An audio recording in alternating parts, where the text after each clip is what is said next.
तो 15 साल के लंबे इंतजार के बाद आखिरकार भारत में राष्ट्रीय जनगणना हो रही है। लेकिन ये कोई मामूली गिनती नहीं है, ये भारत की राजनीति में भूचाल लाने वाली है। सोचिए जरा, सरकार अब तक 10 साल से भी ज्यादा पुरानी डेटा पर काम कर रही थी। तो चलिए समझते हैं कि ये नई जनगणना इतनी अहम क्यों होने वाली है। सरकार की तरफ से ऑफिशियल नोटिफिकेशन आ गया है, राष्ट्रीय जनगणना अब होकर रहेगी।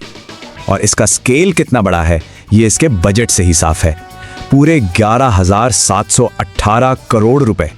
अब आता है सबसे जरूरी पॉइंट, इसके नतीजों से ही पार्लियामेंट्री सीटों का बंटवारा तय होगा। भारत की आबादी काफी बदल चुकी है, खासकर शहरों में तो पॉपुलेशन एक्सप्लोजन हुआ है। मतलब नई आबादी के हिसाब से संसद में सीटों को फिर से बांटा जाएगा। सीधा मतलब है जिन इलाकों की आबादी बढ़ी है उनका पॉलिटिकल पावर भी बढ़ेगा। तो ये गिनती आखिर होगी कब? सरकार ने इसका पूरा टाइमलाइन तैयार कर लिया है। शुरुआत होगी सितंबर 2026 में हाउस लिस्टिंग से, फिर फरवरी 2027 में होगी लोगों की गिनती। हाँ, पहाड़ी इलाकों में मौसम की वजह से गिनती पहले यानी सितंबर 2026 में ही हो जाएगी। तो आखिर में ये जनगणना सिर्फ नंबरों का हिसाब किताब नहीं है, ये भारत का एक नया पॉलिटिकल मैप तैयार करे। ये सिर्फ एक अपडेट नहीं बल्कि एक तरह का पॉलिटिकल रीसेट है।